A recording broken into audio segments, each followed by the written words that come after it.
Welcome back to Surrey Armoury's little YouTube channel.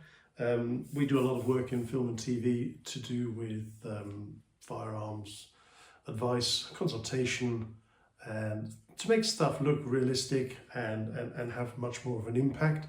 And we tend to use a lot of airsofts. They look incredibly realistic, but as such are not deemed as dangerous as blank firing firearms on set. And therefore we tend to use these in confined spaces. We've had one that's had a really interesting fault, which we'll come to next, but this is effectively an AR Airsoft, and it's driven by a magazine that has gas inside it, and the function is the action racks. You select fire, the gun will click, then the action resets, you release, and click, it fires again. And on film and TV, it looks lovely. So let's just try that one with gas to make sure that the form and function operates. So the magazine is in, we charge the weapon, we select fire, and we can go to full auto. And as you can tell, that functions perfectly well. However, the one that we had that is faulty developed much more exciting fault. Again, it's exactly the same again. Has a different sight on it, but that's again it is within keeping of what we need. Right. So this is the faulty one, which we'll just function test one more time.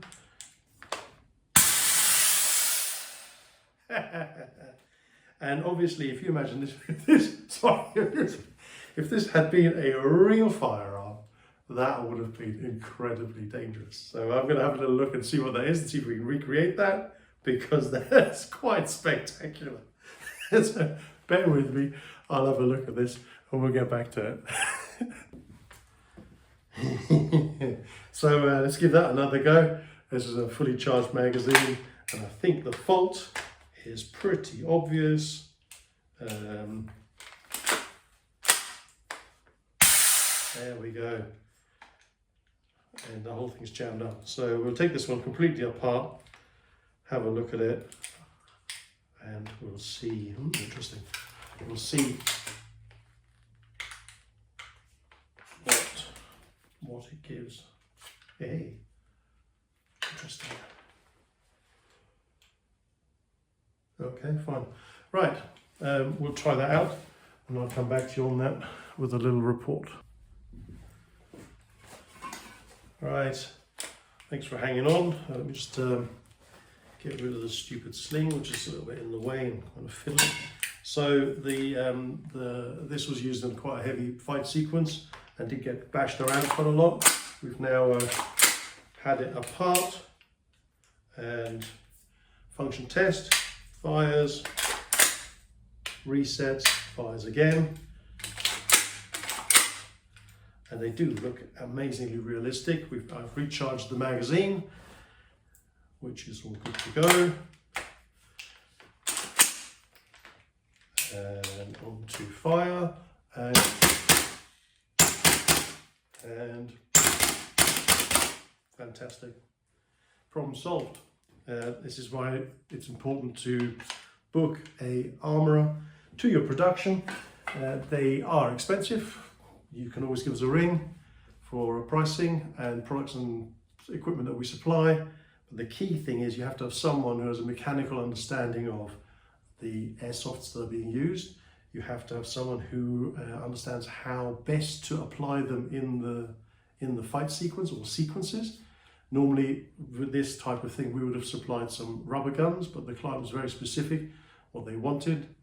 Unfortunately, the actor kind of bashed the gun really heavily into the ground, and like all mechanical things, something has to give.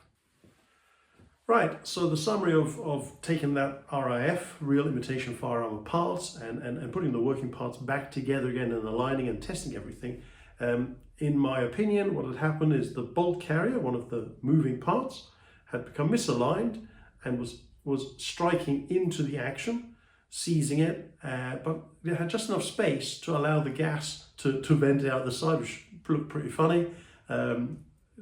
Not that good if it's happening on set, and this is why usually, we would always recommend fully qualified armourer. We work in conjunction with stunts team, we work in conjunction with SFX, we work in conjunction with the art department. We bring our mechanical knowledge on a specialist product to your production, and it's better. We know what looks good, the angles that you can use. They're all kind of similar anyway. That all productions tend to have this racking mechanism, magazines in, magazines out, the bolts traveling backwards and forwards, some gas venting out, which all looks nice and spectacular. We can even put little LED lights inside it that make it look as if there's more firing. It saves time in post-production. But the key thing is that the RIF, the real imitation firearm, is handled in the same way, in the same methodology as a real firearm, because safety is paramount. They're not going to hurt you. The gases, the pressures involved are really, really low. It just looks kind of funny when the whole thing vents off in your face.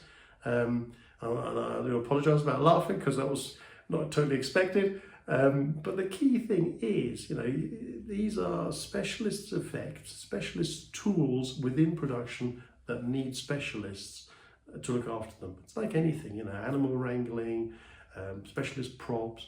They have to look real, they have to function as if they were real, and we have to have the time to train actors, supporting actors, to make it look realistic in that very short sequence, in that very short few frames when the piece moves in and out of shot.